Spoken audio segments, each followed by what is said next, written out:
So, Cliff. I can't improve upon that. I grew up in the great state of New Jersey, and it's a part of the country where manufacturing is very, very visible, both in its strengths and in its weaknesses. And my first job, summer job, as a graduate student at Rutgers, was working for a rather remarkable economist who led the New Jersey Council of Economic Advisors, Princeton PhD, Holocaust survivor. And the paper that I got to do with him was thinking about manufacturing in New Jersey. What's happening with it? Is it going to survive? Because there are parts of New Jersey at that time where manufacturing had, by every indicator, been sliding for 20 years. And do we need it? So really, since the beginning of my career, and even before my career really began, I've been thinking about the industrial sector. Now, fast forward to today, folks. Everything is not okay with our precious industrial sector, with our life-saving, society-building, house-filling, feeding, clothing industrial sector. For the past 4 years, manufacturing output growth has averaged less than 1%.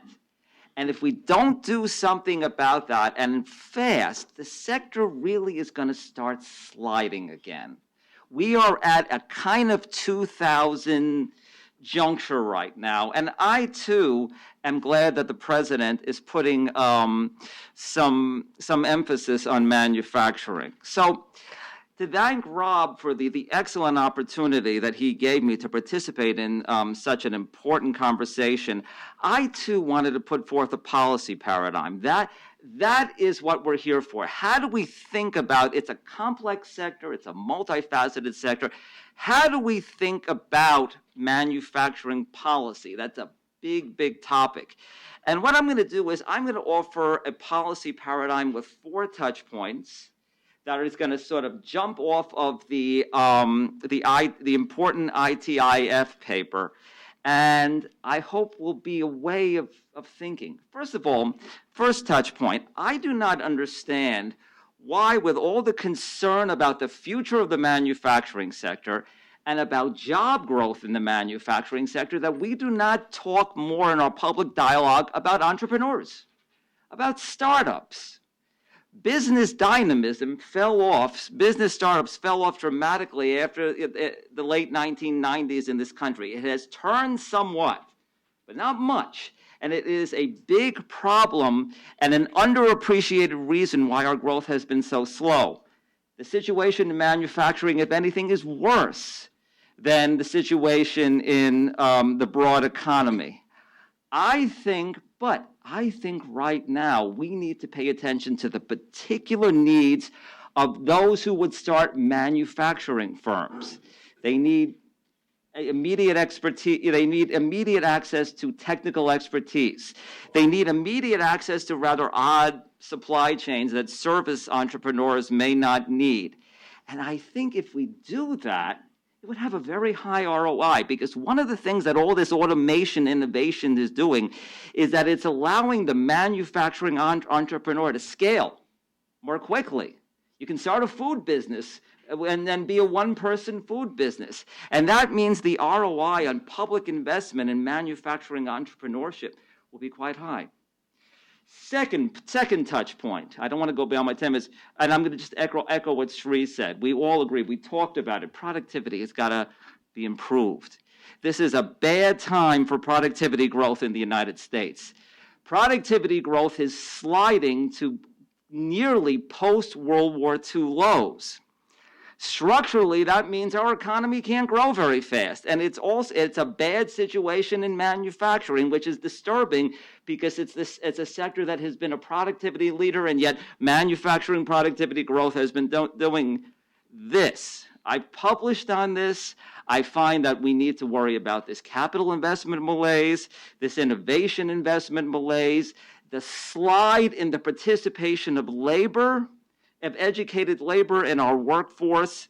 Those things are critical. If we want to get that 1% up to the 3% growth that it should be, we got to worry about productivity.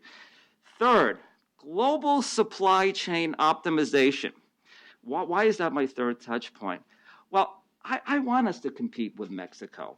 I want us to compete with China. I want us to compete with Brazil. But I think if we're going to talk about global competition, we have to do so in a realistic manner. This us versus them, in this country, jobs in this country versus jobs in that country, capital in this country versus capital in that country, is the global competition of 20 years ago. In the internecine time, manufacturers have been changing the geometry and the topology of global trade with these remarkable multi-country supply chains. And it's those supply chains that are defining the way that we ought to think about global competition. So it's not we keep the jobs, they don't. It's optimizing the U.S. place on key global supply chains.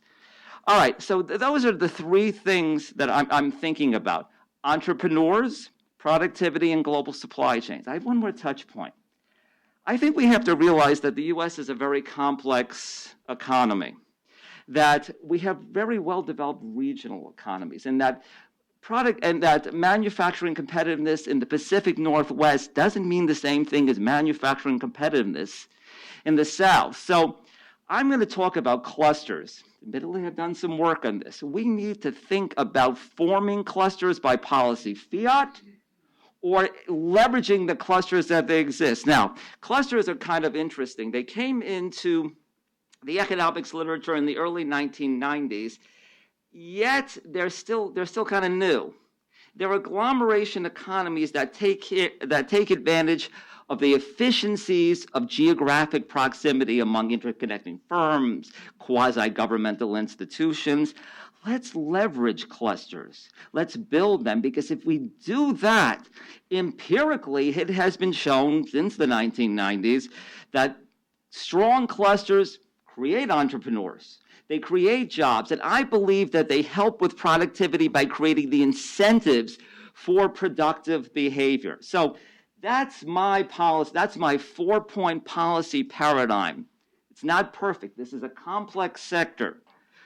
Entrepreneurs, productivity, global supply chains, and the unit of improvement should be clusters.